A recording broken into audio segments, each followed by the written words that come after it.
tous, bonjour et bienvenue à cette table ronde, cette deuxième table ronde des bonnes feuilles de l'assurance, une table ronde organisée par les enseignants-chercheurs de l'ESA, l'École supérieure d'assurance. Je m'appelle Cécile Desjardins, je suis journaliste et je suis très heureuse d'être avec vous à nouveau ce soir. Après un focus l'année dernière sur le risque cyber, nous allons nous pencher cette année sur la SurTech, l'InsurTech. Alors, qui sont ces entreprises récentes qui revoient l'assurance à la sauce de la tech? Peuvent-elles changer la donne sur le marché de l'assurance? Quelles sont leurs perspectives et leurs défis? Autant de questions auxquelles nos experts répondront jusqu'à 19h30 environ au cours de 2 tables rondes. Tout de suite, je me tourne vers le président de l'ESA, Norbert Charache, pour un petit mot d'introduction. Bonsoir, monsieur. Bonsoir, merci.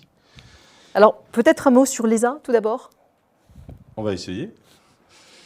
Donc, l'École supérieure d'assurance, c'est une école qui a 42 ans, c'est une école qui a 1300 étudiants, c'est une école qui a 400 collaborateurs partenaires, c'est-à-dire qui, chaque année, nous prennent des alternants. C'est une école qui est propriétaire de ses titres, et c'est très important dans le monde aujourd'hui de la formation, puisque si vous n'avez pas de titre, eh bien, vous risquez de ne pas avoir de la durée dans le temps pour accueillir chaque année de nouveaux étudiants et offrir une perspective dans ceux qui vont démarrer par les diplômes les plus bas. Cette école réussit dans ses différentes formations à être classée. Elle est classée 2e au classement SMBG en matière pour son bachelor. Elle est 4e pour son diplôme de gestion des risques. Elle est 5e sur le manager de l'assurance, qui sont ces 3 titres que je viens de vous énoncer sont des Bac plus 5. Et elle est également 12e sur l'expert en ingénierie patrimoniale, où on a beaucoup de concurrence et sur lequel on est parti relativement tard. L'école également se caractérise, en dehors du fait d'être propriétaire de ses titres, se caractérise par le fait qu'elle est capable de donner ses enseignements par 3 canaux différents, en dehors des cours en présentiel, dans les locaux dans lesquels nous sommes. Le premier canal complémentaire, c'est la formation à distance. Sur la formation à distance, nous sommes donc équipés sur des plateformes qui travaillent en blending learning et nous pouvons accueillir donc environ 300 étudiants qui sont répartis sur toute la France et qui suivent les mêmes cours, ont le même diplôme que ceux qui sont en présentiel. Mais souvent, ce sont des gens qui ont repris des études après un certain nombre d'années et qui vont se remettre en question et passer ces diplômes. On a également de la formation continue. Comme nos formations sont en bloc de compétences, donc on va sectionner en bloc de compétences ces formations et ces formations vont pouvoir être suivies par les étudiants. Là aussi, ce sont des étudiants plus anciens qui reprennent des études et qui vont se remettre en question et, mieux qu'une VAE, vont obtenir les certificats dont ils ont besoin pour aboutir et progresser dans leur vie active. Enfin, ces diplômes sont distribués également par un réseau d'agences partenaires, de lycées partenaires. Plus précisément, ce sont les lycées de l'enseignement catholique, RENASUP, mais pas que, puisque nous avons à Bordeaux, Bayonne, Toulouse et Caen des écoles qui sont moins spécialisées et qui distribuent principalement notre bachelor assurance banque et qui donc petit à petit nous font confiance et vont également distribuer nos diplômes Bac plus 4, 5 dont j'ai parlé plus haut. Ça, c'est, je dirais, le panorama classique que l'on peut faire en présentant notre école. Notre école, en fait, se distingue de 2 manières différentes. Elle a très très vite joué la carte de l'international. C'est-à-dire que notre bachelor a une variante bilingue et nous avons des accords avec l'Université de Coventry et qui nous permet donc d'offrir des formations français le matin ou anglais le matin, on alterne. Et en tout cas, la journée se passe avec un enseignement à mi-temps dans la langue de Shakespeare. On l'a fait sur le bachelor, on le fait également sur le manager de l'assurance, où là aussi, on a une formation bilingue avec des certificats qui sont donnés par l'Université de Coventry. C'est la première caractéristique de notre école et qui nous fait sortir un peu de l'ordinaire et des sentiers battus. La deuxième caractéristique, on a très vite misé sur la data. Très vite, on s'est aperçu que nos étudiants devaient être à l'aise avec la maîtrise des bases de données. Donc, on a, à l'intérieur de nos formations, on a commencé par faire des MOOC.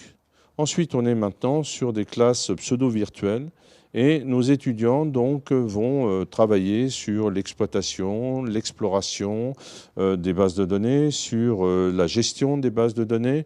Et tout ça se terminera par un focus sur la blockchain. Que dire encore sur cette école de caractéristiques? On est très attaché à ce que nos étudiants réussissent le mieux possible. Et ce que l'on fait, c'est souvent de l'accompagnement en millefeuille, c'est-à-dire on revient sur les formations que l'on distribue et on essaye de les ouvrir et de les reformuler de façon différente, avec des moyens différents qui peuvent être notamment des moyens de blended learning. On arrive au sujet de la soirée. Pourquoi avoir choisi la SurTech? Un lien logique avec cette modernité, cette recherche sur la data Alors, il doit y avoir une partie data. Bon, déjà, la SurTech, c'est dans l'air du temps. C'est dans nos enseignements depuis quelques mois déjà, pour ne pas dire des années. Nous avons des spécialistes de la SurTech qui, dès le manager de l'assurance, font des cours sur ces questions-là. Et puis, c'est quelque chose quand même qui fait rêver. Si on regarde ce que sont les FinTech qui étaient plutôt tournés vers le système bancaire, eh bien, la SurTech va être une forme de réciprocité, un effet miroir qu'on va retrouver maintenant dans les assurances. Ce sont des nouvelles technologies, ce sont de nouvelles approches, ce sont de nouveaux canaux qui vont être utilisés avec pour conséquence des réductions tarifaires très importantes, une agilité beaucoup plus importante en ce qui concerne le traitement des opérations. Et puis, pour ceux qui ont de bonnes idées, eh bien, ça peut faire de beaux chèques lorsque la FinTech ou la SurTech sera rachetée. Car souvent, on va se retrouver dans ce phénomène. Les grandes compagnies, les grandes banques vont ne pas laisser le marché, mais vont très très vite reprendre des entreprises qui marchent, comme les AssurTech, et faire en sorte de les mettre dans leur giron et profiter de l'agilité, de l'intelligence, de l'expérience très pointue qui va être apportée dans ces domaines et faire en sorte donc qu'ils en profitent sans avoir eu toute l'intelligence à mettre en place pour pouvoir y arriver. Et de toute façon, quand on connaît la lourdeur de certaines compagnies ou de certaines banques, eh bien, on se dit que c'est très bien comme ça, parce qu'ils vont avoir un véritable produit dynamique, agile, et qui permettra donc de révolutionner ce monde qui est maintenant plus que centenaire, qui est celui de l'assurance comme celui de la banque. Vous avez déjà lancé plein de pistes sur lesquelles on va revenir dans quelques instants avec trois premiers exemples. Merci beaucoup Norbert Charach. Merci beaucoup. À mes côtés, Ralph Rumi. Alors, vous avez cofondé Achille. Omar Benjeloun, vous êtes General Manager de Lovis. On va revenir en détail. Et Likaï, vous êtes cofondatrice de Liane. Alors, je disais que je vous proposais un petit voyage au pays de la SurTech. On va commencer par 3 exemples, rentrer un peu dans ce que vous avez voulu faire. Pourquoi est-ce que vous avez créé une entreprise, une SurTech? La France défend la SurTech. Parlez un peu de votre histoire, de vos produits, de vos objectifs, et puis on verra si déjà vous avez l'ambition d'ébranler ce monde de l'assurance, comme le disait Norbert Charach. Alors, peut-être Ralph, pour commencer, quelle est votre histoire, ou plutôt quelle est l'histoire d'Achille? Quelle est l'histoire d'Achille? Moi, je suis un jeune start-upper de 50 ans, hein, donc on montre qu'on peut encore être vieux et faire une start-up. Donc moi, je viens du monde de l'assurance. J'ai un papa qui était assureur, j'ai un frère qui est assureur, j'ai commencé ma carrière dans l'assurance, j'ai fait des études d'actuariat, j'ai travaillé comme ça pendant longtemps. J'ai commencé dans une compagnie d'assurance, j'ai été data scientist, après j'ai été agent général d'assurance, après j'ai été dans le conseil chez KPMG, faire un peu de conseil en organisation dans l'assurance. Et puis dans les années 2000, 100% des gens de mon âge qui étaient dans les cabinets de conseil sont partis faire des startups. C'était à la mode. Je suis rentré dans une startup qui s'appelle Empruntis, où j'ai été CEO pendant 7 ans. On a monté un comparateur de crédit et d'assurance en ligne. Ensuite, j'ai monté un comparateur qu'on a revendu à Covea. Donc, que disait monsieur le directeur, c'est exactement ça. On a pris notre chèque après quelques années et c'est une compagnie d'assurance qui a racheté le comparateur. Ensuite, j'ai monté un comparateur d'assurance qui s'appelle Mister Assure, que j'ai revendu à un fonds d'investissement quelques années plus tard. Et en parallèle de ça, j'avais monté une société qui faisait de l'acquisition de trafic pour le compte de compagnies d'assurance.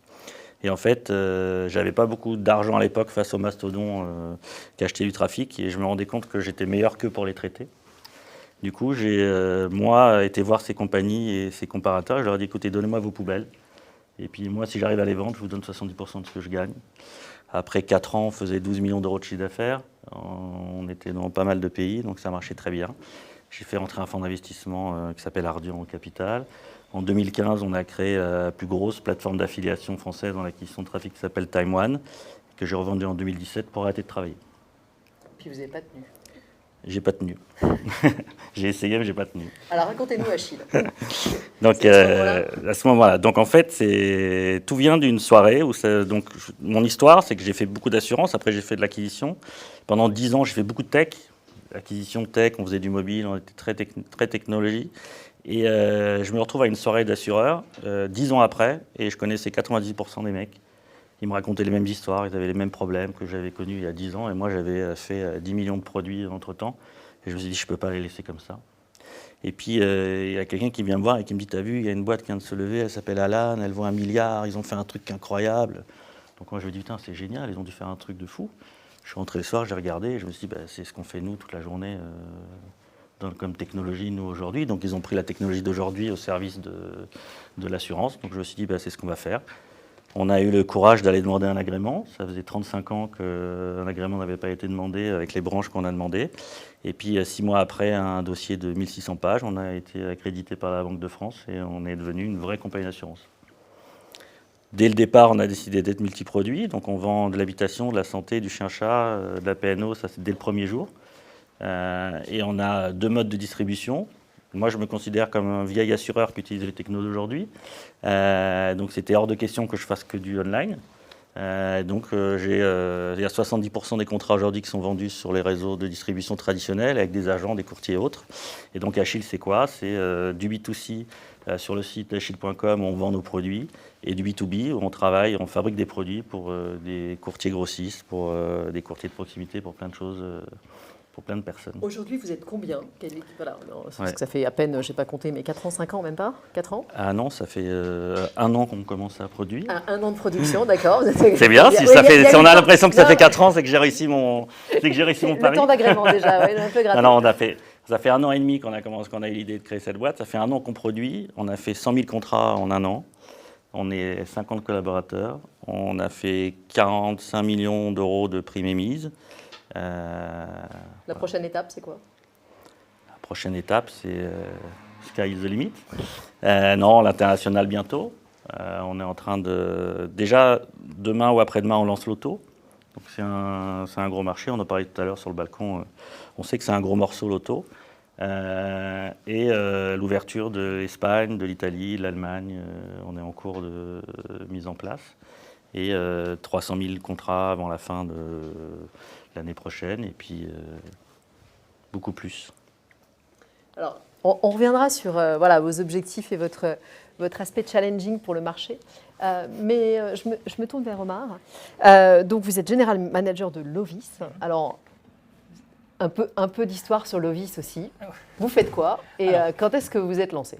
Alors concrètement, moi j'ai pas autant d'expérience que monsieur en assurance et je suis arrivé par hasard. Alors non, effectivement. Je suis arrivé par hasard dans cet environnement. Moi, j'ai quasiment fait toute ma carrière en conseil et je me suis retrouvé un jour à être fatigué finalement de ces rouages, de ces grosses boîtes. Et j'ai rencontré par hasard Joao qui est le fondateur de Lovis, qui m'a englobé dans la vision de finalement de ce qu'il voulait créer. Et tout simplement, Lovis, quand ça a été créé en 2017. Ça a été créé en 2017 dans un but de réinventer vraiment la façon dont on distribue et dont on accompagne un peu les assurés dans le marché on va dire, du courtage. Ce qu'on considère aujourd'hui comme le marché du courtage, on voit qu'il y a plusieurs players sur le marché. Il y a des courtiers grossistes, il y a des courtiers qui vendent en marque blanche, il y a des courtiers sur les sites comparateurs.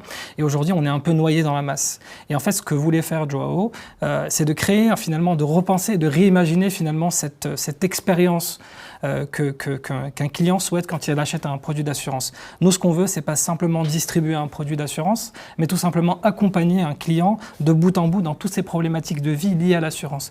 Entre le produit de multirisque habitation, un produit finalement où protéger à sa voiture, ses animaux, son smartphone, c'est vraiment accompagner dans sa vie de manière générale. Et l'idée même de tout ça, c'est pas simplement de distribuer un produit, c'est vraiment de repenser comment on accompagne un client, qu'est-ce qu'on lui propose comme expérience utilisateur, mais aussi de l'accompagner dans ce qu'on appelle le devoir de conseil, parce qu'on reste au fond un courtier, mais on est quand même sur un devoir de conseil. Et ça, aujourd'hui, les courtiers ne le font pas beaucoup parce qu'on est plus sur de la vente et de la vente. Et nous, c'est pas ce qu'on veut. Nous, on veut vraiment accompagner de bout en bout sur tout le segment de la vie d'un client au travers, bien sûr, de produits d'assurance vendus dans le monde du digital. Et aujourd'hui, comment on vend nos produits? On les vend bien sûr sur plusieurs segments. On fait énormément de partenariats avec des startups, des compagnies qui permettent finalement de pousser nos produits pour des personnes qui en ont vraiment besoin et non pas d'être noyées dans la masse. On est clairement sur un site en ligne pour vendre nos produits et aussi forcément par rapport au site comparateur pour pouvoir faire finalement étendre un peu notre vision. Aujourd'hui, Lovis, on est un peu plus de 120.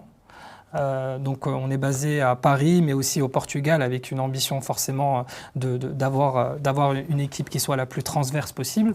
Et l'objectif de Lovis dans tout ça, c'est quoi? L'objectif, c'est vraiment d'aller sur une vision, de pousser sa vision, de repenser le courtage, de repenser la façon dont on crée des produits d'assurance. Aujourd'hui, un courtier prend un produit X et le redistribue. C'est pas ce qu'on veut. Nous, ce qu'on veut, c'est prendre le produit, le retravailler avec les assureurs. On a des équipes d'actuaires, on a des équipes juridiques qui vraiment nous accompagnent tout au long de la création du produit pour vraiment trouver quel est le produit dont un client a besoin. Et non pas simplement vendre n'importe quoi à n'importe qui, tout simplement. Si vous deviez mettre un ou deux mots sur vos facteurs différenciants, c'est quoi? Nos facteurs différenciants, quand j'y pense comme ça à la volée, il y en a deux. Le premier, c'est la façon dont on distribue le produit et on crée nos produits de manière générale avec un parcours utilisateur qui n'est pas forcément rapide comme on l'imagine, mais qui est pensé de telle sorte à ce que le client comprenne de bout en bout vers quoi il vend. Qu'est-ce qu'on veut lui vendre? Et on a une expérience qui va vraiment du moment où on arrive chez Lovis.com jusqu'à le moment de la souscription où le client sait exactement en quoi il est garanti. On a vraiment vulgarisé toutes les petits nota bene qu'on voit aujourd'hui dans les contrats où on ne comprend pas forcément. Nous, on est vraiment rentré dans le détail. On a décortiqué les conditions générales et on a créé vraiment des sortes d'explicatifs vulgarisés pour que le client, quand il a un problème, il sait exactement en quoi il va être garanti. Et puis le deuxième sujet, qui est vraiment le facteur différenciant, nos tarifs à nous, on les retravaille complètement. C'est-à-dire qu'on challenge les assureurs à ce que derrière, on ne soit pas sur finalement une structuration de prix hyper agressive. Aujourd'hui, on voit il y a des prix qui sont aberrants et d'autres qu'on ne comprend pas. Pourquoi un assureur vend une police d'assurance à 200 €, l'autre à 120 €, on ne comprend pas forcément pourquoi. Nous, ce qu'on essaie de faire, c'est d'aller vers des prix qui sont les plus fairs possibles pour qu'en même temps, on protège bien l'assuré, mais en même temps, on protège nos partenaires assureurs. Et c'est hyper important pour nous parce que ça va dans les deux sens. Raph disait tout à l'heure que l'aspect tech était très important, en ce sens qu'il utilise la technologie d'aujourd'hui pour faire de l'assurance. Chez vous aussi, c'est important ou c'est plus une réflexion sur le parcours utilisateur? Quelle est la part de la tech dans votre AssurTech? Alors, la part de la tech, elle est extrêmement présente parce qu'aujourd'hui, on fonctionne de manière vraiment orientée agilité et on travaille sur une logique de mettre la tech au service de résoudre des problèmes. C'est-à-dire qu'aujourd'hui, on a des compagnies ou des courtiers qui utilisent la digitalisation pour vendre des produits, comme ce qui se fait aujourd'hui. Nous, ce qu'on essaie de faire, c'est de digitaliser, de résoudre les problèmes. Aujourd'hui, on ne veut pas digitaliser le monde actuel, on veut créer un nouveau monde au travers de la technologie. On utilise des technologies d'API, on utilise des nouvelles technologies qu'on crée in-house. tous nos outils sont développés en interne, on externalise très peu parce qu'on veut garder la main mise sur notre technologie. Et pour nous, c'est hyper important. Et la véritable technologie sur laquelle on se base, c'est de créer des parcours de souscription qui soient extrêmement scalables, de telle sorte à ce que demain, si on décide d'aller sur un autre pays, eh bien, tout simplement, ça va être très simple parce qu'on va s'imbriquer très facilement dans d'autres pays parce qu'on a la technologie pour le faire. Alors, j'allais vous demander quelles sont justement les prochaines étapes, scène internationale ou... Alors, on a plusieurs étapes extrêmement importantes pour nous. Aujourd'hui, notre ambition, dans un premier temps, c'est vraiment de faire en sorte d'asseoir notre position d'insurtech ou d'accompagnant de l'assurance du particulier dans la vie de tous les jours au travers des produits qu'on a. Donc, l'objectif, c'est vraiment de stabiliser un peu tout ce qu'on a et s'assurer que ça fonctionne très bien. Mais bien sûr, l'international, puisqu'on est déjà présent en Espagne. Aujourd'hui, on vend de la multirisque habitation, mais également de la rent guarantee, donc du loyer impayé. Et on va bien sûr lancer d'autres nouveaux produits, mais l'objectif, c'est vraiment d'étendre la vision de Loviz à l'international. Pour nous, c'est hyper important. Quand on voit dans chaque pays, il y a différentes marques. Nous, ce qu'on souhaite faire, c'est d'avoir la marque Loviz en Europe et pas juste créer une nouvelle marque qui appartienne à Loviz dans un pays. C'est être partout en Europe avec la même vision. Je me tourne vers vous, Likaï. Alors, vous êtes cofondatrice de Liane. Et avec Liane, vous avez carrément inventé un nouveau métier, non? Alors, nous, on a un positionnement qui est assez singulier et radical sur le marché de l'InsurTech. C'est-à-dire qu'on est la première plateforme B2C 100% dédiée à la résolution des conflits en assurance. En fait, on est parti d'un constat qu'en France, on est tous multi-assurés parce que c'est pour beaucoup une obligation légale et donc on souscrit à plusieurs contrats d'assurance.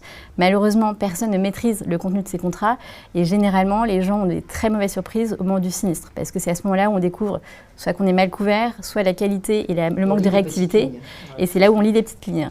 Et malheureusement, c'est aussi le moment où l'assuré est le moins bien accompagné parce qu'il y a peu de solutions aujourd'hui du côté des particuliers qui est capable justement de l'accompagner dans sa résolution de conflits avec son assurance. Et donc aujourd'hui, nous, ce qu'on propose aux assurés particuliers, c'est de les aider à récupérer l'argent que les assurances leur doivent après un sinistre. Et concrètement, ce qu'on leur propose, c'est d'analyser de manière très objective et d'un point de vue contractuel leur litige, en tout cas leur sinistre. Si on estime que la personne est dans ses droits et qu'il y a des recours possibles, on va prendre en charge toutes les démarches de réclamation à la place de l'assuré auprès de la compagnie pour lui obtenir gain de cause. Et à l'inverse, si le refus est justifié, nous on est capable, en tant que tiers de confiance, d'expliquer simplement à l'assuré pourquoi il n'est pas couvert. Et en fait, en général, on remarque qu'on est capable d'apaiser l'assuré parce que le refus vient d'un tiers et en fait, on lui permet de tourner une page et de passer à autre chose, plutôt que d'escalader parce que justement, le refus d'un assureur est difficilement acceptable. Donc c'est ce qu'on fait aujourd'hui. Mais historiquement, pour vous expliquer un petit peu l'histoire de Liane, on s'est lancé en 2021 et le premier service qu'on faisait, c'était absolument pas de la gestion de sinistre, c'était plus un diagnostic des contrats d'assurance. Donc nous, on avait développé la première plateforme qui était capable d'agréger l'ensemble des contrats d'assurance d'un particulier en temps réel et de mettre en avant les lacunes et doublons de couverture. Parce qu'effectivement, on voulait apporter de la transparence aux particuliers sur leur couverture et les alerter sur, voilà, attention, vous êtes mal couvert sur telle et telle garantie, ça vaut le coup de changer. Et donc le business model initial était effectivement un peu un business model de courtier où on était en tout cas bien placé pour recommander des produits d'assurance plus adaptés. Et quand on a lancé ce produit-là, en fait, au bout de 3 mois, on a eu beaucoup de traction. Donc, on a eu plus de 3000 utilisateurs, donc ce qui nous a permis de vraiment analyser l'usage de cet outil auprès de nos utilisateurs. Et en fait, on s'est rendu compte que les gens, en tout cas les particuliers, l'aspect prévention ne marchait pas. C'est-à-dire que les gens n'utilisaient pas notre diagnostic pour vérifier l'état de leur couverture et changer, mais ils l'utilisaient dans un aspect curatif, c'est-à-dire pour vérifier si c'était bien couvert après un sinistre. Et donc, en fait, suite à ce constat-là, exactement, on s'est rendu compte qu'effectivement, les gens avaient besoin d'être accompagnés. Ils étaient même prêts à payer pour être accompagnés. Et donc, on a creusé justement le marché de la gestion de sinistres avec un angle consommateur. Et on s'est rendu compte qu'en fait, le marché et le besoin étaient colossal parce qu'en fait, d'après une étude qu'on a lancée avec un cabinet conseil, 40% des assurés ayant eu un sinistre auraient abandonné des demandes d'indemnisation auprès de leur assureur et 50% des Français n'ont pas le réflexe assurance. Et donc en fait, chaque année, ce sont des milliards d'euros qui ne sont potentiellement pas réclamés par les assurés alors qu'ils sont en fait couverts et en droit de demander des indemnisations. Alors, juste un point sur votre rémunération, justement. Comment vous êtes rémunéré dans la chaîne? Alors, nous, on se rémunère au succès, donc on prend 15% de commission sur les indemnités qu'on récupère et on facture aussi en amont 49 € de frais de gestion sur les dossiers qu'on prend. Sur les dossiers non éligibles, on ne facture absolument rien, l'analyse est gratuite et la personne repart à minima avec des réponses à ses questions et permet de repartir apaisée. Aujourd'hui, quelle est la taille de Liane? Et je ne sais pas si enfin, combien de dossiers vous traitez, vous avez traité, déjà qu'on ait un peu une idée de... Nous, du aujourd'hui, on est, alors par rapport à Levis et Achille plus petit, on est une équipe de 12 personnes. Dans ces 12 personnes, en fait, aujourd'hui, on a lancé ce service-là après le pivot, c'était fin 2021, donc c'est une activité qui est relativement récente. Mais depuis le lancement, on a en tout cas, il y a plus de 30 millions d'euros d'indemnités réclamées par nos utilisateurs, ce qui représente vraiment et qui valide le besoin d'accompagnement des particuliers, c'est qu'il y a beaucoup, en tout cas, de demandes, parce que les gens, en fait, vivent au quotidien beaucoup d'injustices, et nous, on le voit au quotidien dans les dossiers qu'on accepte. Et en fait, les choses vont aller crescendo, parce que comme on a vu, il y a eu des chiffres qui sont sortis en juin, avec les intempéries des précédentes semaines. Là, les assureurs sont sous l'eau, enfin sans mauvais jeu de mots, mais il y a eu plus de 258 000 sinistres déclarés en juin 2022, ce qui représente à peu près 940 millions d'euros d'indemnités à payer par les assureurs. Donc en fait, il y a plusieurs challenges qui se posent côté assureur. C'est qu'il y a des enjeux justement de réactivité et de délai de réponse, parce qu'en fait, il faut être réactif notamment dans ces moments-là. Ils ont un enjeu quand même de résultats techniques, et ils ont la ratio technique, et ça c'est aussi un enjeu des assureurs. Donc il va y avoir des challenges aussi, et je pense beaucoup de dossiers qui ne vont pas être indemnisés, mais aussi du fait parce qu'ils vont avoir beaucoup de volume, et donc il y aura beaucoup de choses qui vont être mal gérées parce que les gens n'y arriveront pas, parce qu'il y aura beaucoup trop de volume à traiter, et donc c'est là où il y a beaucoup d'injustices, et malheureusement c'est là où on peut effectivement aider les particuliers. J'ai envie de vous poser la même question qu'à Omar sur l'aspect technologique. Pour vous, c'est un volet important. Est-ce que dans votre économie aussi, est-ce que ça c'est important? Nous, c'est un volet très important, notamment pour nos opérations internes, parce qu'on a cet enjeu de scalabilité et de passer à l'échelle notre service, parce qu'effectivement, le besoin client est là. On l'a validé justement depuis le lancement. Maintenant, notre enjeu, c'est d'investir dans notre plateforme tech pour pouvoir automatiser et être en capacité de booster la productivité de nos équipes juridiques pour pouvoir prendre en charge un volume plus conséquent de demandes. Et les demandes vont en fait être croissantes parce qu'il y a des changements réglementaires qui vont être appliqués fin 2022 et qui vont en fait faciliter l'accès aux réclamations et à la médiation pour les particuliers. L'intelligence artificielle, c'est un sujet pour chacun de vous. Quand on parle tech, ça veut dire intelligence artificielle, ça veut dire quoi? C'est pas que l'intelligence artificielle, la tech. Nous, on utilise beaucoup l'intelligence artificielle, on utilise la machine learning, donc tous ces mots-là. En 2001, il y avait déjà l'intelligence artificielle, on n'appelait pas ça comme ça, on appelait ça un formulaire, on appelait ça autrement. Donc, par exemple, pour moi, le nerf de la guerre dans l'assurance de la tech, c'est la paramétrabilité des outils. Aujourd'hui, chez Achille, on a créé presque 75, 80, 90 produits en moins d'un an, là où un assureur traditionnel, il mettra 18 mois à en faire un. Si on n'avait pas une tech puissante, paramétrée et paramétrable qui permet de tout moduler, ça ne marcherait pas. Et deux choses, on utilise beaucoup l'intelligence artificielle, la machine learning pour tout ce qui est sinistre. C'est-à-dire que nous, on a développé aujourd'hui un outil en interne où l'internaute, aujourd'hui, ils veulent tout de suite, gratuitement et très vite. Donc, il faut que tout soit fait en un pouce. Donc, chez nous, il peut souscrire en un pouce, se faire rembourser son sinistre en un pouce, et tout doit être fait comme ça. Et donc, en fait, il prend une photo de sa feuille de soins. Ça arrive directement chez nous. On a la technologie d'OCR qui va lire automatiquement la feuille de soins. On a mis en place des systèmes de reconnaissance automatique. Par exemple, on va aller matcher. Est-ce que le médicament qu'il y a sur la feuille de soins, c'est bien pour un chien? Est-ce que c'est bien la maladie qui était écrite? Le vétérinaire, il est à plus de 30 km de l'endroit où habite le mec. Est-ce qu'on est sûr que ce n'est pas un certificat de complaisance? On va automatiquement regarder toutes les garanties. Est-ce qu'il est couvert, les plafonds, toutes ces choses-là. Et tout ça se fait automatiquement. Tout ça, c'est automatique. Voilà, et la machine learning, c'est quoi? C'est que dans 80% des cas, ça se fait de façon automatique, du coup, ça passe, et c'est l'intelligence artificielle, on n'a pas besoin de machine learning. Et dans 20% des cas, il y a une intervention humaine. Et cet humain-là, il va dire, tiens, j'ai marqué, il y a eu marqué dermatote, et en fait, ça veut dire dermatite. Et on va dire, quand tu verras dermatote, tu sais que c'est une dermatite. Quand tu verras ce genre de médicament, tu sais que c'est ça comme pathologie, et ainsi de suite. Et en fait, l'outil vient s'alimenter de la compétence et de la connaissance des gestionnaires. Et aujourd'hui, on a remplacé presque 10 gestionnaires en même pas un demi avec nos outils de gestion des sinistres. Alors, on comprend bien cette force d'arriver léger, avec de la tech, pas de legacy, c'est-à-dire pas de gros système historique. La question centrale, qui va être celle de notre deuxième table ronde aussi, est-ce que vous considérez, chacun de vous, que vous êtes en train de changer la donne du marché? Est-ce que vous êtes en train de faire bouger les lignes grâce à votre start-up, modeste start-up ou déjà assez... Voilà, est-ce que c'est un mouvement qui permet de faire bouger les lignes? Je pense qu'on ne serait pas là si on n'était pas là, si on n'avait pas la pression de faire bouger les lignes. J'espère qu'on les fait bouger. On est là pour ça. Moi, je vous avais dit, je voulais arrêter de travailler. Je suis revenu travailler qu'à une condition. Moi, j'ai toute ma vie été dans le monde de l'assurance avec un papa assureur et autres. J'entendais assureur-voleur. À chaque fois que je disais que ce que je faisais, on me disait t'es un voleur, t'es ci, t'es ça. Et moi, j'en avais marre d'entendre ça parce que l'assurance, c'est un métier que j'ai au fond de moi et que je trouve que c'est un métier qui est fabuleux. Et je me dis, il faut qu'on redonne de l'ouest à l'assurance, il faut qu'on explique vraiment ce qu'il en est.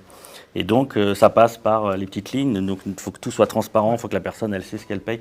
Il y a cette lubie des gens qui pensent que non, l'assurance, moi j'ai 10 contrats d'assurance qui me couvrent la même chose. C'est pas vrai dans 99% des cas. Et le mec, il croit que dans sa carte bleue, il est couvert pour ci, il est couvert pour ça, il a ci, il a ça. Et donc, en fait, nous, on est là pour leur expliquer. Et donc, nous, ce qu'on a fait chez Achille, c'est que chaque garantie, on les a enlevées. Et si tu la veux, tu la coches. Tu la veux pas, tu la coches pas. Et du coup, tu sais exactement ce que tu as et tu ne payes pas pour des choses que tu n'as pas. Et pour répondre à quelque chose qui était important, nous, on a plein d'assurés qu'on ne paye pas. Et on les appelle, on leur explique pourquoi on ne paye pas. Et on n'a jamais de problème.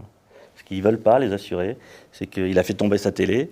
Il appelle l'assureur pour qu'on lui rembourse. L'assureur n'a pas répondu 1 semaine, 2 semaines, 3 semaines. Le mec, il a déjà dépensé l'argent de la télé pour se dire tiens, ils vont me la rembourser, je vais faire autre chose. Sauf qu'il ne va pas retoucher l'argent. Et là, il est très en colère.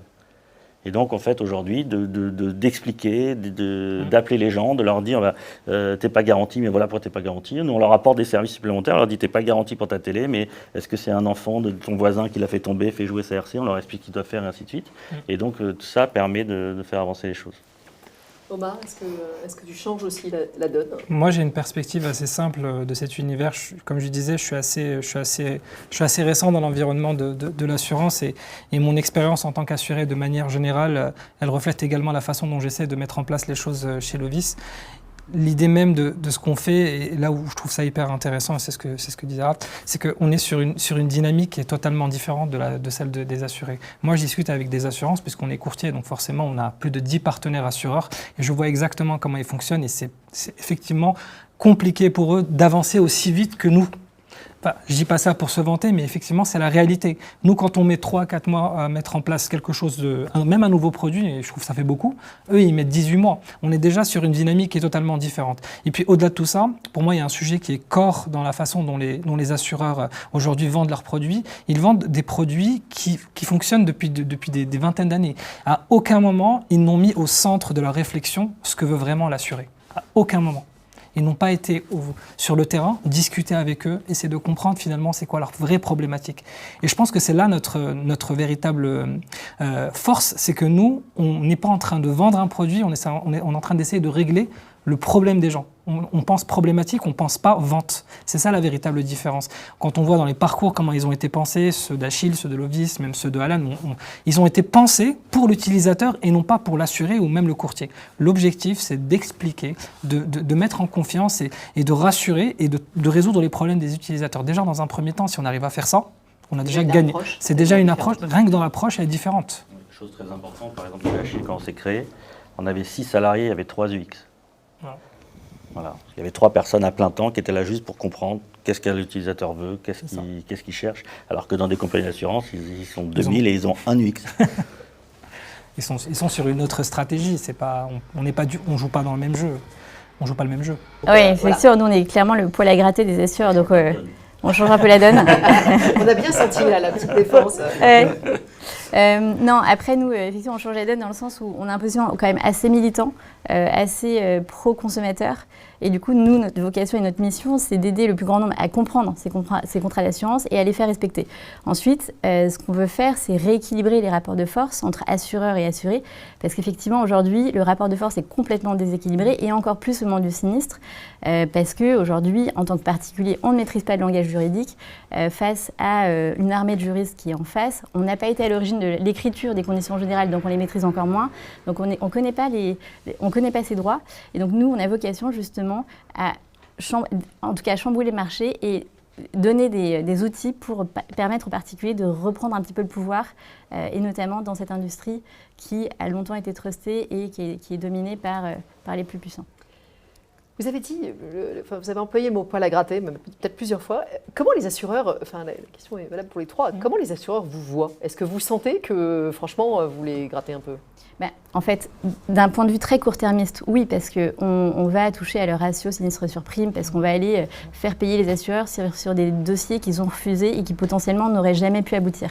Donc, d'un point de vue très court-termiste, oui, sauf que sur le moyen et long terme, non, parce qu'en fait, nous, on est au quotidien avec des assurés qui sont en conflit perpétuel avec leurs assureurs. Donc, on a une connaissance, en tout cas, de l'expérience client et des dysfonctionnements des services des assureurs. Et donc, on a une intelligence et beaucoup de richesse à leur apporter. Par ailleurs, on connaît aussi les forces et faiblesses des contrats d'assurance du marché français côté particulier. Donc, on est aussi capable d'aider les assureurs à aussi améliorer leurs contrats dans le sens où, finalement, un contrat d'assurance, c'est un service. Et donc, en fait, tout doit être écrit, c'est les règles du jeu et elles doivent être claires dès le départ. Et aujourd'hui, ce n'est pas le cas. Et donc, en fait, nous, notre objectif, c'est faire en sorte... Vous voir là pour avoir des conseils ou pas encore? Pas encore, mais en tout cas, on pourrait donner des conseils. Mais, Vous les gênez? Pas du tout. Moi, personnellement, je ne les gêne pas parce qu'au contraire, on est sur une relation de partenariat. Moi, ce que j'ai remarqué, encore une fois, parce que je prends l'exemple d'Achille, qui est une compagnie d'assurance, et nous, on n'est pas une compagnie d'assurance, parce qu'on n'a pas cherché à avoir l'agrément. On est sur deux stratégies différentes. Aujourd'hui, dans notre relation avec les assureurs, on est plutôt sur une relation plutôt positive. Pourquoi? Parce que je ne dis pas qu'ils ont besoin de nous, mais ils sont contents de travailler avec nous parce qu'on leur apporte finalement cette brique qu'ils n'avaient pas. Ils profitent un peu de notre data, puisque c'est la réalité. On leur fournit de la data, on est en échange perpétuel avec eux. On leur explique un peu comment finalement cet univers de nouveaux assurés, des néo-assurés, entre guillemets, arrive et cette jeune génération, ce qu'ils cherchent à avoir, pour un peu finalement essayer d'évoluer, même s'ils ont un peu de mal à évoluer. Mais au contraire, ils sont contents de travailler avec nous parce que ça permet finalement d'aller plus loin que ce qu'ils font déjà. Et d'ailleurs, la preuve, c'est que certains assureurs ont créé en fait des pôles partenariats spécialisés dans les relations avec des insurtech. Donc, ils ont cet appétit d'aller plus loin, mais sauf que ça va pas assez vite malheureusement pour eux parce qu'il y a les rouages des grosses compagnies et c'est comme ça. Mais ils sont plutôt contents de travailler avec des compagnies comme Lovis. Alors, en un mot, Ralph, vous êtes fâché avec votre père? Non, mais en fait, nous, moi je suis assureur, donc je ne m'auto-fâche pas avec moi-même. Comment les autres assureurs nous voient. Après, en toute modestie, nous, de sortir avec une feuille blanche pour faire une compagnie d'assurance, c'est quand même beaucoup, beaucoup plus simple que tous ces gens qui ont des legacy depuis 100 ans ou 80 ans. Donc, en toute modestie, c'est facile, on fait les marioles, on fait plein de contrats, on a nos outils qui font ci, qui font ça, mais on les a fait from scratch et c'est beaucoup plus simple. Je pense qu'on rend service à beaucoup de monde, on rend service aux assurés, parce qu'avec des sociétés comme les nôtres, j'espère qu'à terme, on aura moins de travail de gens qui vont se plaindre, parce qu'on est là pour expliquer le plus de choses possible. On a fait le même constat qui est exactement celui-là. On a créé Achille parce que les contrats étaient incompréhensibles. Donc on a forcé les assureurs traditionnels à s'améliorer dans tout ça, parce qu'ils viennent nous voir en permanence pour dire mais comment tu fais pour avoir un formulaire qui est si court, comment tu fais pour ci, comment tu fais pour ça. Et quand on leur explique, on leur dit mais regarde, vous, votre legacy considère qu'il faut une carte d'identité pour faire une assurance habitation, alors que ma legacy elle dit qu'il ne faut pas. Il n'en faut pas. Bien sûr. Il dit ah oui t'es sûr, on nous demande d'aller regarder sur le fichier des gens terroristes, même pour une assurance habitation à 4 €. Pour 4 €, j'ai pas besoin d'aller chercher dans le fichier des terroristes pour faire tout ce qu'on fait. On le fait, ça fait partie du jeu, mais en fait, ils vont regarder dans 100% des gens, alors qu'il n'y a que 0,2% des gens qui sont concernés. Toutes ces choses-là, on essaye de leur apprendre à penser différemment, à voir le problème différemment. Pour les gens, c'est moins cher. Nous, on est entre 20 et 30% moins cher qu'un assureur traditionnel. Donc, on est en train de tirer les prix vers les bas et ça va faire du bien aux assurés. Et je pense qu'on fait du bien aussi aux assureurs. Ils ont resté un peu trop longtemps assis sur un tas d'or en se disant il n'y a personne qui vient nous chatouiller. Aujourd'hui, il y a plein de gens. On soulève un bout de papier, il y a 3 assurés qui s'envolent. Il va falloir faire attention. Et je trouve que c'est sain et c'est bon pour tout le monde. Dans la banque, on en parlait tout à l'heure, il y a les néobanques et les banquiers, ils arrivent très bien à vivre ensemble. Et ça a fait du bien à tout le monde. Maintenant, ma banque, elle a une appli qui est 10 fois plus moderne et utilisable qu'avant parce qu'ils ont été bousculés par les néobanques. Alors, on arrive au terme de cette première table ronde. Je pense que les témoignages étaient très clairs. J'ai envie de vous demander juste un message de conclusion, s'il y a un point que vous voulez, un message fort à faire passer. Alors moi, je m'adresserai aux consommateurs en disant Liane est là. Moi, j'ai un message très clair par rapport à finalement tout ce qu'on s'est dit. Je pense que c'est important qu'on remette un peu la discussion au centre de l'assurance. C'est pas une une obligation, mais c'est plutôt une aide. Bon, pour nous, c'est comme ça que je le vois. Aujourd'hui, il faut comprendre, il faut arrêter de vulgariser l'assurance comme étant une punition, mais au contraire, on est censé vous aider, on n'est pas censé vous prendre de l'argent. C'est le seul point que je souhaite remonter. Moi, je l'ai marché sur mon t-shirt. Achille, c'est l'assurance en mieux, et ce que j'essaye de faire tous les jours, c'est essayer de faire l'assurance en mieux. Et je ne veux plus jamais entendre dire que les assureurs, c'est des voleurs, que ce qu'on fait, c'est pas bien. Que... Voilà, si on a réussi ce défi-là, et en plus, on avait vraiment une vocation de pouvoir d'achat, si on a réussi à faire augmenter le pouvoir d'achat des gens en les informant mieux et en leur donnant des contrats moins chers, j'aurais réussi mon pari. Merci beaucoup à tous les trois pour ces témoignages et ces explications. Nous allons passer à la deuxième table ronde de notre soirée.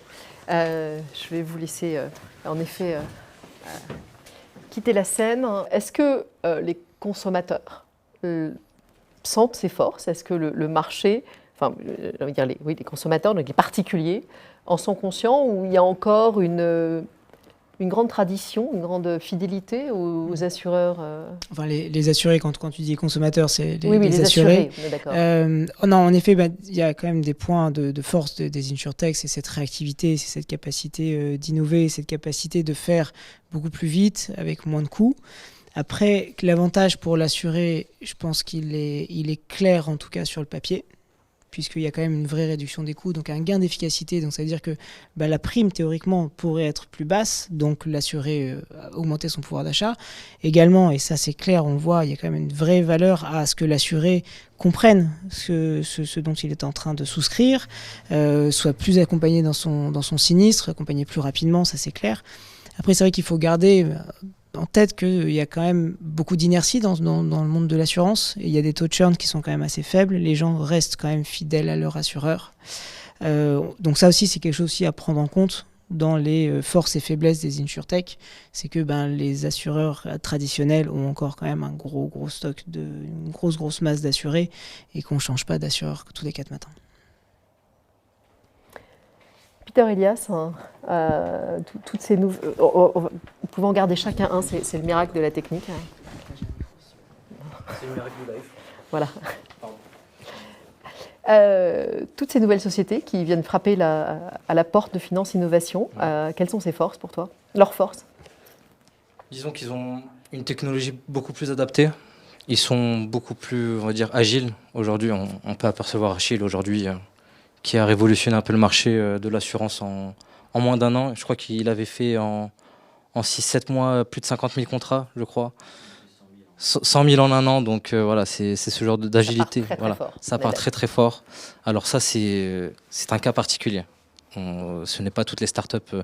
Alors je prends ma casquette personnelle, parce que je ne veux pas parler au nom de Finance Innovation quand même, mais dans le sens où aujourd'hui, la force des startups aujourd'hui, c'est vraiment leur agilité, leur techno, et surtout ils répondent à un besoin que l'assureur ne peut pas forcément mettre en place.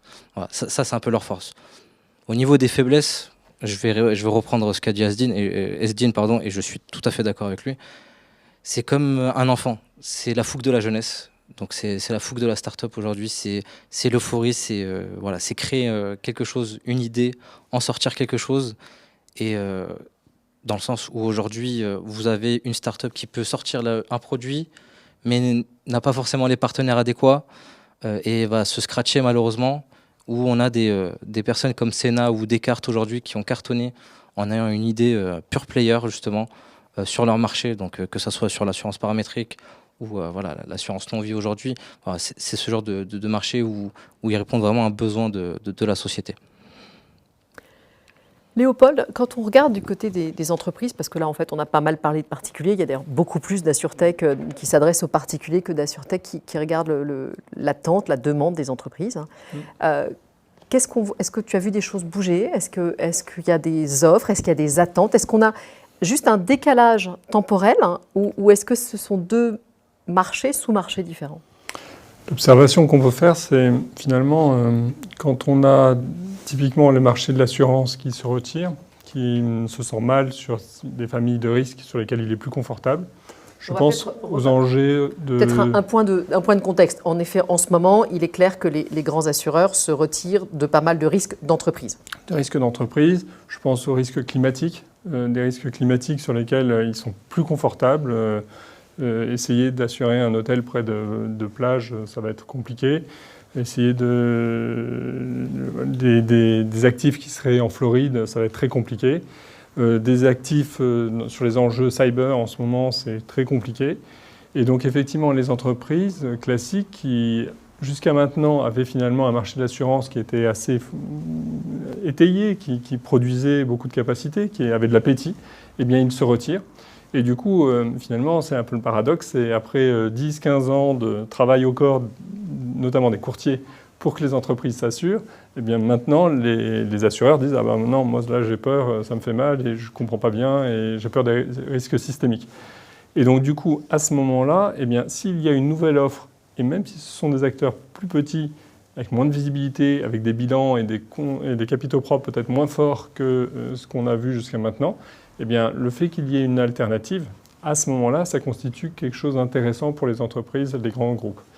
Après, voilà, faut-il encore que ces grands groupes aient la capacité à finalement interagir avec des structures, comme on l'a dit, qui sont agiles, qui sont rapides, qui n'ont pas toujours le temps non plus d'attendre. Les décisions dans les grands groupes sont parfois plus lentes. Et moi, ce que j'ai remarqué aussi, c'est finalement la grande différence, je crois, c'est dans beaucoup d'organisations encore aujourd'hui, on va juger la performance d'une équipe ou d'un collectif par rapport à la taille de l'équipe, au nombre de personnes, et pas finalement à l'efficience, à l'utilisation des outils, au nombre de solutions, de plateformes qui ont été mises en œuvre, à la capacité à un moment donné de prendre tout ce qu'on avait, de casser tout et de se dire on repart de zéro. Et finalement, cette capacité qui existe chez Achille, qui est typiquement native, dans les grands groupes, ils en sont encore loin. Et du coup, je pense que c'est ça le frein. Ce que tu dis entre les lignes, c'est qu'un grand groupe va avoir du mal à faire confiance à une start-up, même pour résoudre un problème qu'elle a clairement, actuellement, pas réussir à s'assurer. En tout cas, il y a le change management qui doit être travaillé et ça peut prendre du temps et il faut accepter. Mais il y a ce besoin de passerelle. En tout cas, il y a un vrai besoin de transversalité et je pense qu'il y a un besoin de l'ensemble des écosystèmes. Peter, il y a juste une réaction parce que tu vois passer pas mal de structures. La part InsurTech B2B, en fait, voilà, c'est ça. Elle se développe Énormément. Aujourd'hui, dans ma dernière étude, on a recensé plus de 252 startups InsurTech, AssureTech si vous voulez, que ce soit des produits au service, de la distribution. Donc là, 250 B2B, on est d'accord Alors, non. au total, et il y a une dizaine de B2C, vraiment très très peu. Il y a très peu de B2C aujourd'hui. L'essentiel des startups aujourd'hui sont uniquement B2B. D'accord, et s'adresse aux assureurs ou aux entreprises? Non, aux assureurs, d'accord. On est dans la chaîne. On ne va pas rentrer dans le B2B2C, mais voilà, le principal du sujet, c'est le B2B. Voilà, okay. C'est, clairement, et la plupart des InsurTech aujourd'hui sont purement B2B. Pour essayer de fluidifier toute cette... Exactement. Alors, avant qu'on voit comment est-ce que le marché, les grands assureurs voient ces entreprises, je voudrais qu'on revienne sur certains éléments que vous avez pu citer dans les facteurs, dans les difficultés possibles de ces entreprises. Entre les lignes, j'ai lu la difficulté de passer à l'échelle, en fait. Est-ce que ça, vous le sentez? C'est-à-dire que certaines entreprises, déjà, il faut qu'elles arrivent à recruter, pour passer... Comment est-ce qu'elles arrivent à passer de la jolie start-up à une entreprise? On a vu qu'il y a des ambitions internationales. Je vais commencer, après, je pense que Eugene, il va compléter.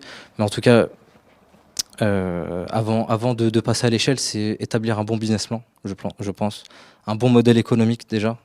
Quand nous, on a un jury d'InsurTech au sein de Finance Innovation qui challenge les projets, qui labellise les produits, justement pour leur crédibilité, leur visibilité auprès de l'écosystème. Des fois, quand on voit des business plans qui sont utopiques, si je n'abuse pas du mot, déclarer en un an 15 millions de chiffre d'affaires et avoir juste 2 salariés, c'est pas le bon raisonnement, on va dire. Ça, il y a un problème dans le fichier Excel. Après, il peut y avoir aussi un problème de définition de l'activité. Je trouvais que Liane, elle expliquait très bien son revirement. Je suis tout à fait d'accord dans le sens où aujourd'hui, une start-up, ce qui est bien avec une start-up, c'est son agilité et son pivot. Donc aujourd'hui, elle peut pivoter du jour au lendemain On en a vu pas mal qui ont pivoté et qui ont bien marché. Je pense notamment à MoneyTrack. Je pense notamment à Yakman qui avait pivoté aussi. Voilà, c'est ce genre de boîtes qui peuvent pivoter et revenir sur le marché de l'assurance justement.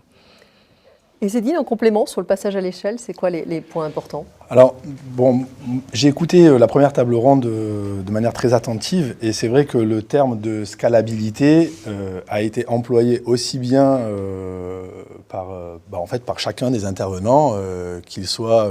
Je parlais d'ambition, voilà, mais globalement, c'est ça le sujet. Que ce sujet. soit la société d'assurance, le courtier ou l'entreprise d'aide aux assurés de services, ce mot a été prononcé. Pourquoi ? Justement parce que c'est ce que la technologie permet. Sauf que ce passage à l'échelle nécessite, en tout cas la technologie, nécessite quand même une dépense d'infrastructure. Moi, l'exemple que je donne, c'est l'autoroute. C'est-à-dire que vous construisez une autoroute, mais que vous ayez 100 ou 100 000 ou 10 millions ou 100 millions d'utilisateurs, c'est le coût d'infrastructure, d'accord ? Et donc le défi, il est là, c'est comment est-ce qu'on arrive à amortir l'investissement d'infrastructure, cette immobilisation en capitaux, pour arriver justement à un seuil où finalement l'utilisateur supplémentaire, il est au coût marginal, c'est-à-dire qu'après il est gratuit. Et donc l'enjeu est là, c'est-à-dire ok, je lève des fonds, je développe, j'investis dans mon infrastructure, mais est-ce que je vais arriver à rentabiliser cet investissement ? Et la différence qu'on a dans le monde de l'assurance, c'est quand même la sélection des risques. C'est-à-dire que là, nous, je reviens sur l'exemple de l'autoroute, il y a un contrôle technique. Donc a priori, toutes les voitures qui vont sur l'autoroute ne vont pas générer les accidents. Mais si d'un côté, je suis poussé par mes actionnaires, par mes investisseurs, à aller à cette course à la croissance justement pour atteindre ce break-even, peut-être que le métier d'assureur, c'est aussi de sélectionner les risques.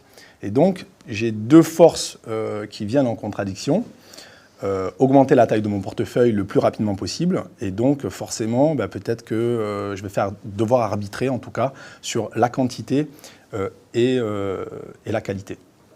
Alors, un autre point, mais je ne sais pas à qui s'adresse la question, il y a quand même la question des fonds propres quand on monte une nouvelle, enfin du ratio, voilà, où il faut construire l'infrastructure, mais il faut aussi respecter les règles de la CPR. Donc, comment elles peuvent faire ? Alors, moi, ce que je pense, et c'est sur ça qu'on démarre avec les étudiants à l'ESA, c'est déjà de quoi parle-t-on ? Parce que moi, je commence, il y a toujours un a priori, ok, c'est quoi un InsurTech ? Alors oui, c'est la digitalisation du parcours client. Ok, ça, c'est un a priori qu'on a quand on aborde la question. Ou oui, c'est la révolution de l'assurance. Mais en fait, non, c'est quoi ? C'est un intermédiaire, un assureur, une boîte de services qui utilise la technologie pour dynamiser la chaîne de valeur assurantielle ou éventuellement la disrupter. Mais il n'y en a que 10% à peu près qui sont dans une approche disruptive de l'assurance.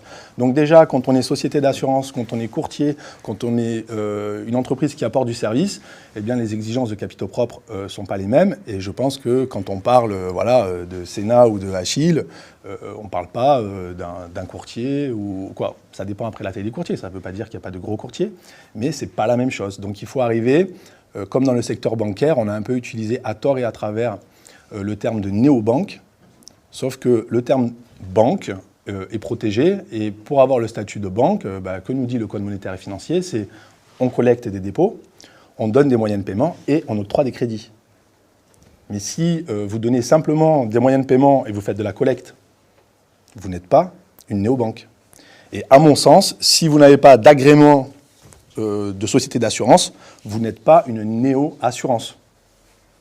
Selon moi, voilà, parce que être une société d'assurance, c'est avoir... Jean, en réaction sur la néo-assurance, vous êtes où, vous ? Et sur le passage à l'échelle ? Je ne serai pas dans un débat sémantique. Non, mais c'est par rapport à l'exigence des capitaux propres. Mais en effet, il faut bien faire attention que ce n'est pas du tout le même enjeu en termes de capitaux propres. Si on est un courtier, enfin une InsurTech courtier, néo-courtier, peut-être qu'on devrait dire comme ça, ou un néo-assureur au sens une InsurTech, mais qui a l'agrément d'une autorité de contrôle, et donc qui en effet a des exigences prudentielles qui s'appliquent. Mais ces exigences-là, alors évidemment, c'est un frein.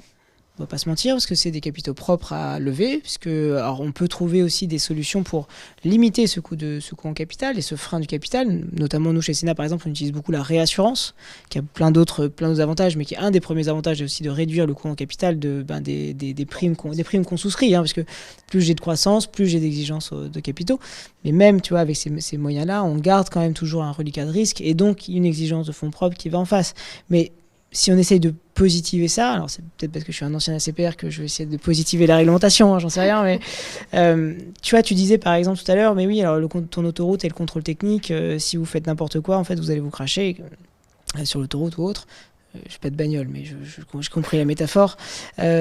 Typiquement aussi, ces réglementations-là prudentielles, c'est aussi un peu un filet de sécurité pour s'assurer que on ne fasse pas aussi n'importe quoi. Il dit, oui, non, mais je peux pas rajouter juste un zéro comme ça sur mes primes si je rajoute pas un zéro sur mes capitaux propres. Et d'une part, et d'autre part, à la fin des fins, c'est quand même pour s'assurer que l'assuré il soit remboursé si jamais il y a un sinistre, quoi. Donc, mais oui, c'est pas du tout le même enjeu pour. Alors, juste un point complémentaire, ton passage à l'échelle, est-ce qu'il y a des difficultés? Alors, à part celle-là, enfin voilà, sur passage à l'échelle, et c'est vraiment un vrai sujet pour toutes. Mais je pense que pour toutes les structures en fait, qu'on soit sur tech, qu'on soit fintech, qu'on soit une boulangerie, tout le monde en fait. Et alors, il y a l'aspect résultat. Donc le faire en sorte que en effet il faut faire des dépenses d'infrastructure pour que ça marche, donc on n'est pas tout de suite dès day one rentable, il y a ces dépenses là à prendre en compte. Moi je suis partisan, après ça dépend de l'exécution de chacun, mais ne pas forcément non plus dépenser des millions et des millions pour construire une usine parfaite qui fonctionne parfaitement, mais tant qu'on n'a pas testé l'usine, en fait, on va découvrir qu'il y a plein de boulons qui manquent et autres. Donc, je suis plutôt dans quelque chose d'un peu plus progressif pour aussi limiter l'impact que ça a sur le compte de résultat. Et le passage à l'échelle, un vrai défi aussi pour les InsurTech, c'est qu'une de nos forces, et ça a été dit et redit, c'est la réactivité et l'agilité. C'est plus simple d'être réactif et agile à 10 qu'à 50, qu'à 100, qu'à 1000. Et donc aussi, c'est comment est-ce que ce passage à l'échelle doit être fait tout en préservant l'agilité qu'on peut avoir, qui fait notre facteur différenciant. C'est là que j'arrive à la question cruciale. Est-ce que les assureurs doivent s'inquiéter? Est-ce que les assureurs traditionnels doivent s'inquiéter? Alors là, je suis pas au niveau de ton entreprise, mais peut-être de façon plus globale. Voilà, qu'est-ce que... Je sais pas. Ou Peter Elias, est-ce qu'il faut qu'ils s'inquiètent? Inquiéter, je dirais non, pas d'eux. Plutôt être challengé par eux, oui, ça c'est sûr. Dans le sens où aujourd'hui, on sait très bien, je pense que les start-upers de la précédente table ronde l'ont clairement dit, la transformation digitale aujourd'hui des assurances est assez lente, malgré qu'ils pensent qu'aujourd'hui, ils peuvent faire tout seuls grâce à leur montagne de cash, ce qui n'est pas en soi anodin, mais je pense qu'ils ont d'autres choses à faire, donc... En soi, être challengé par ce genre de start-up, oui, mais avoir peur, non. Réellement, ceux qui doivent avoir peur aujourd'hui dans le marché, c'est, on va pas se mentir, c'est le territoire américain, avec les GAFA qui arrivent à grands pas. On en parlait hier, on en a parlé hier, on en a parlé aujourd'hui, on en parlera demain. Mais c'est comme un célèbre film, enfin une série, Winter is Coming. GAFAM is coming aussi, ça c'est sûr et certain, dans le sens où aujourd'hui ils ont la tech, ils ont la data, ils ont la connaissance client, ils ont l'UX, enfin tout ce qui est expérience client, voilà, ils ont tout ce qui est fidélisation client, ils ont la base de données, il y a des partages de données accessibles via les GAFA. Voilà, Et ils ont objectivement envie de se lancer, d'aller manger des parts de marché, ou c'est encore en réflexion? Parce qu'on en parle depuis longtemps, mais l'offre GAFAM... Ça arrive incessamment sous peu, sans le cacher. On a bien vu avec Tesla, ça appartient pas à la GAFAM.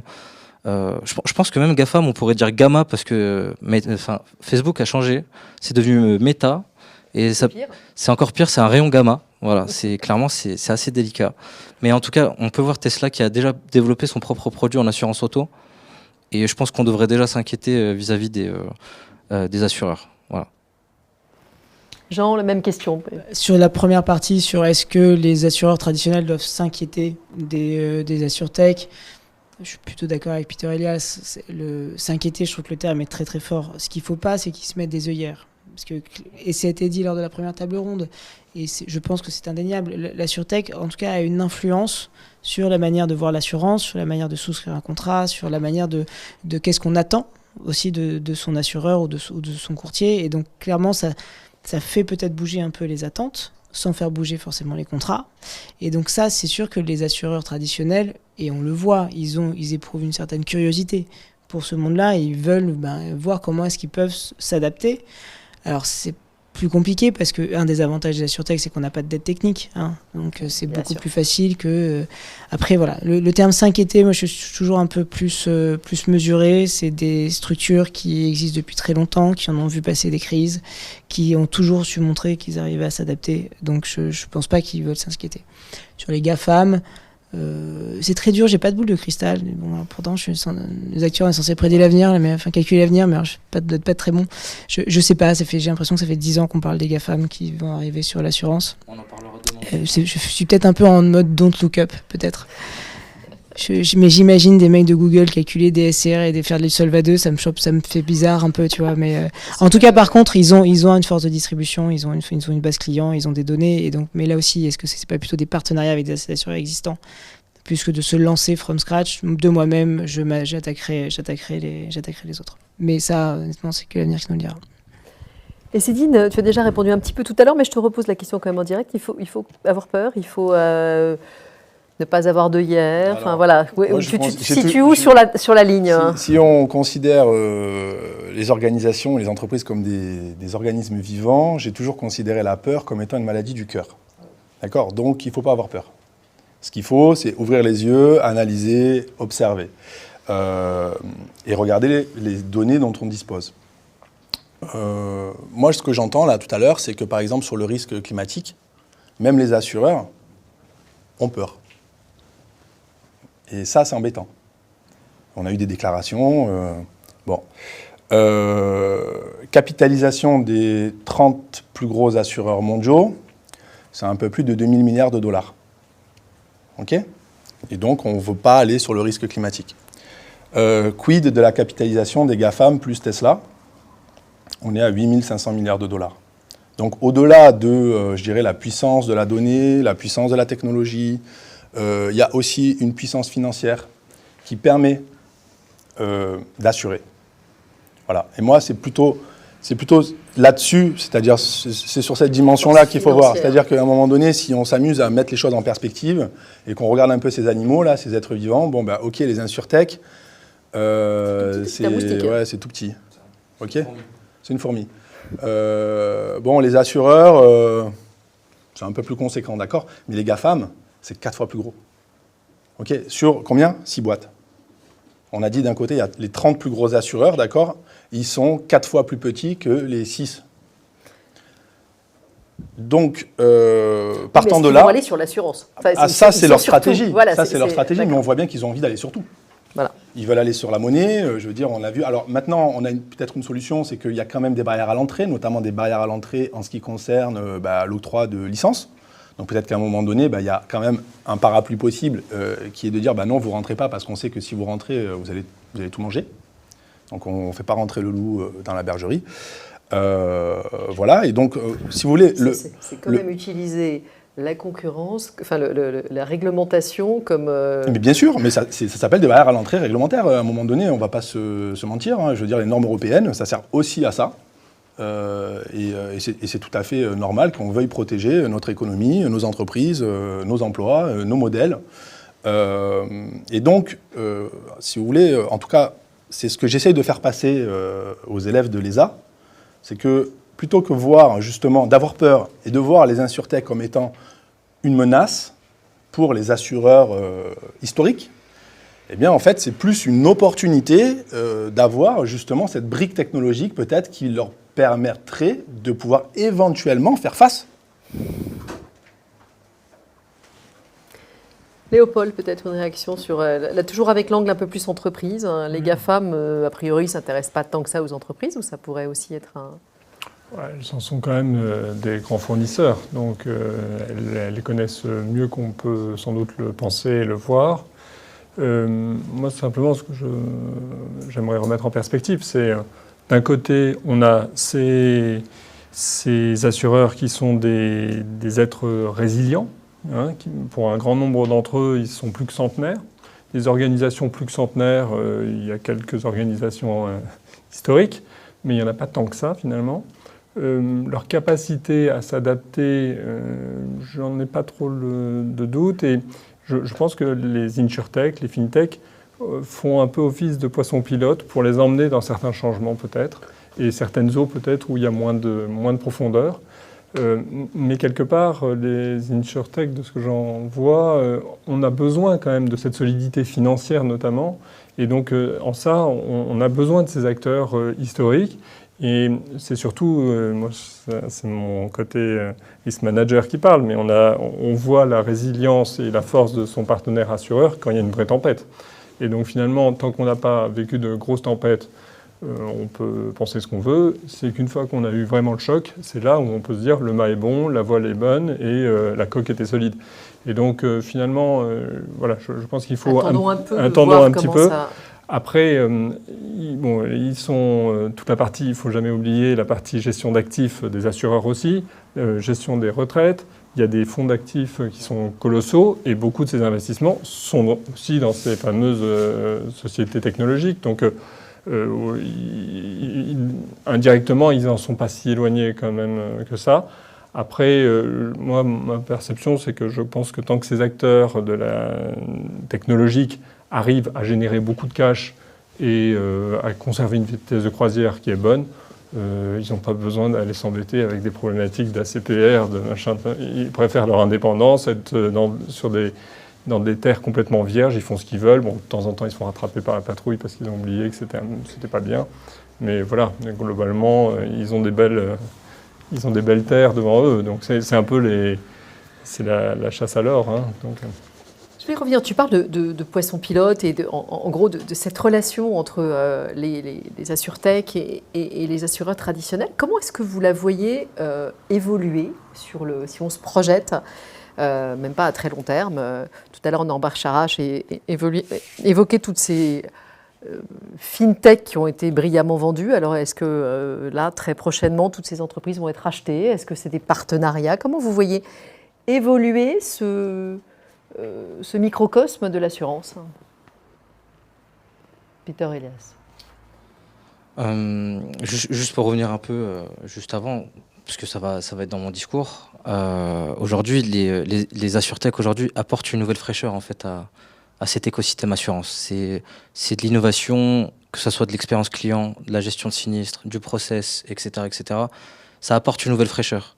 Donc forcément, les assureurs ne sont pas stupides non plus. Ils sont assez lucides et voient ce genre de start-up innover et surtout être séduits professionnellement, bien entendu,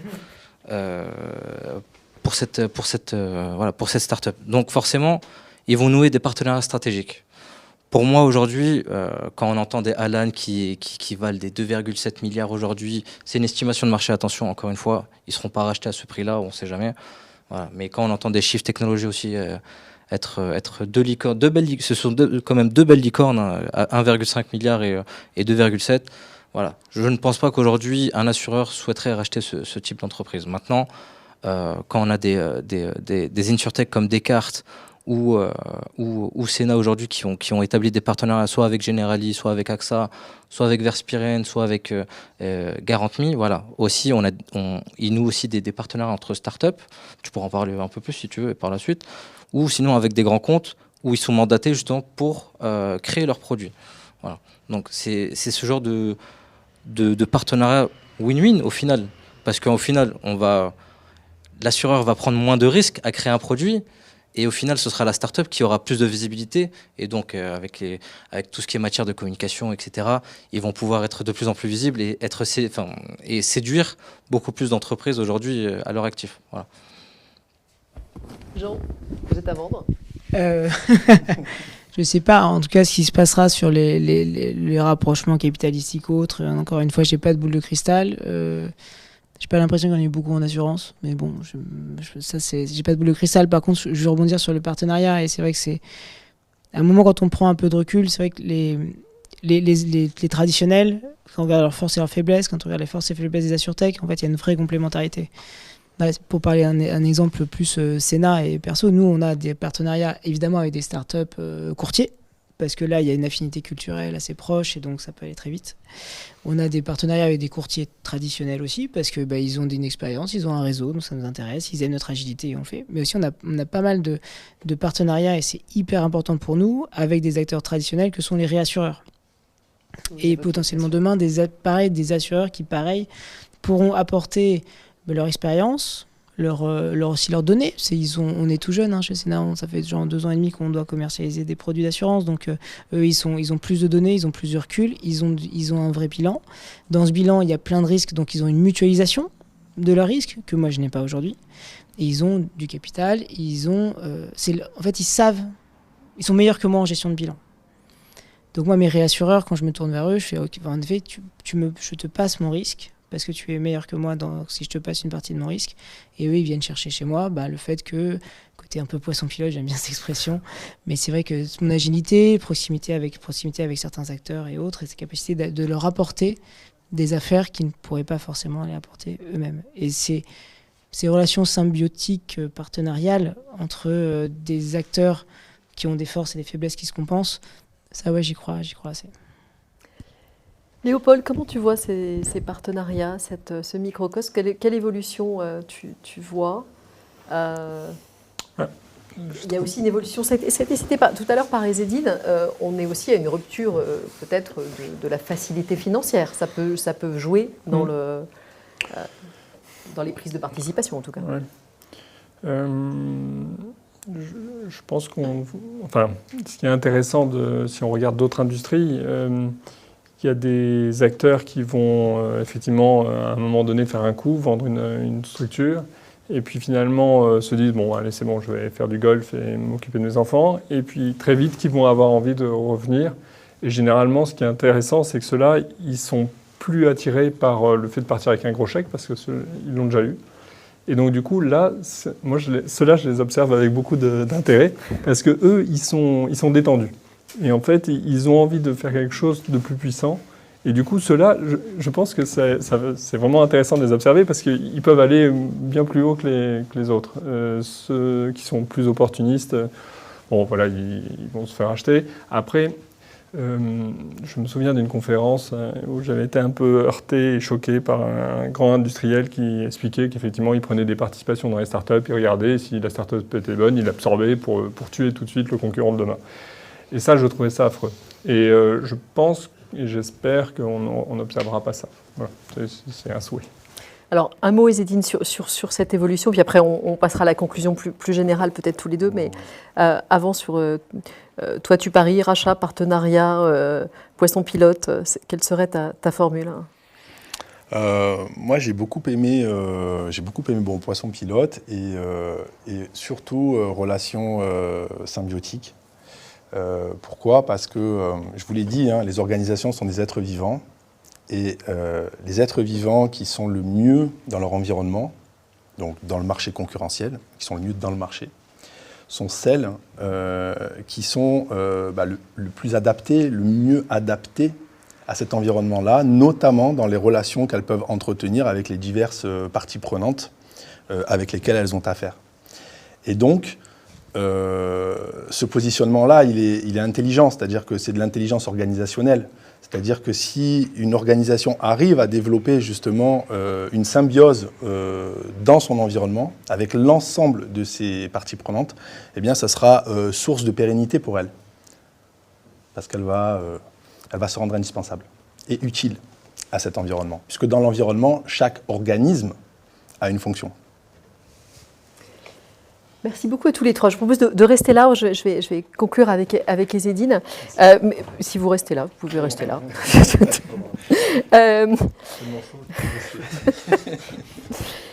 Ezzedine, plus globalement sur nos échanges de la soirée, est-ce qu'il y a 2-3 messages qui t'ont frappé si on prend un peu de recul et qu'on regarde à la fois la première table ronde et ces derniers échanges? Qu'est-ce que tu regarderas? J'ai pris des notes et on dit celui qui écoute récolte. Et tout à l'heure, je regardais l'assureur, le courtier, l'outsider. Et en fait, je me disais, en fait, là, j'étais en train de parler d'environnement et d'écosystème. Et je me disais, on voit, en fait, on a un écosystème autour de cette table ronde, finalement, avec des profils divers, puisqu'on a un serial entrepreneur, de père en fils, assureur, un vieil assureur, un jeune start-upper. On avait, comme beaucoup dans l'assurance, quelqu'un qui dit, moi, je suis arrivé là par hasard. Il y a beaucoup de gens qui sont rentrés dans l'assurance par hasard et qui s'y sont plus parce qu'effectivement, c'est un super métier, c'est intéressant, on est obligé d'avoir une réflexion sur le monde, justement. La gestion des risques, c'est que ça. Et un côté militant, engagé, avec des valeurs et de l'éthique, placé au service des utilisateurs et des assurés. Et il y avait un dénominateur commun qui était finalement cette agilité, cette vélocité, cette réactivité placée au service de qui? Des assurés. Et donc, en fait, je me suis dit, comme disent les jeunes, c'est le turfu, en fait.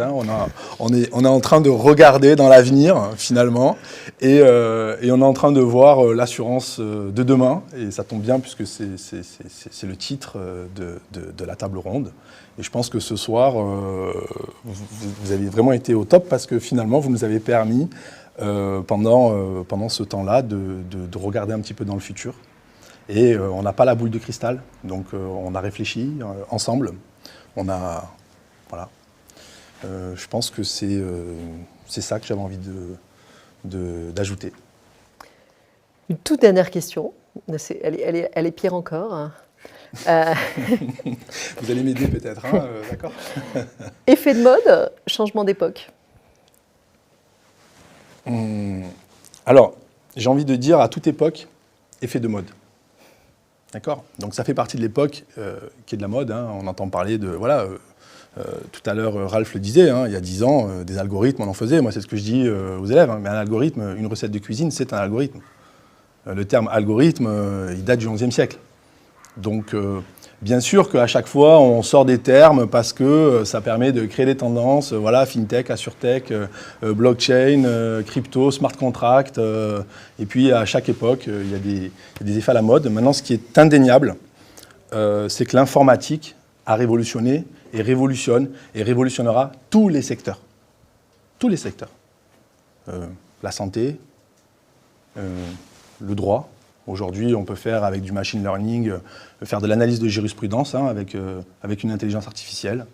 Ça a commencé par les péages dans les autoroutes, pour revenir tout à l'heure. Donc tous les secteurs. Donc à ce moment-là, pourquoi l'assurance serait-elle épargnée? Maintenant, je pense que ce qu'on a dit, c'est que dans un environnement, les organismes qui survivent, c'est la sélection naturelle, sont ceux qui sont le mieux adaptés. Et en fait, on ne peut pas faire cette économie que d'adapter ces process à la fois internes, mais aussi les process de distribution, et l'assurance en avait besoin.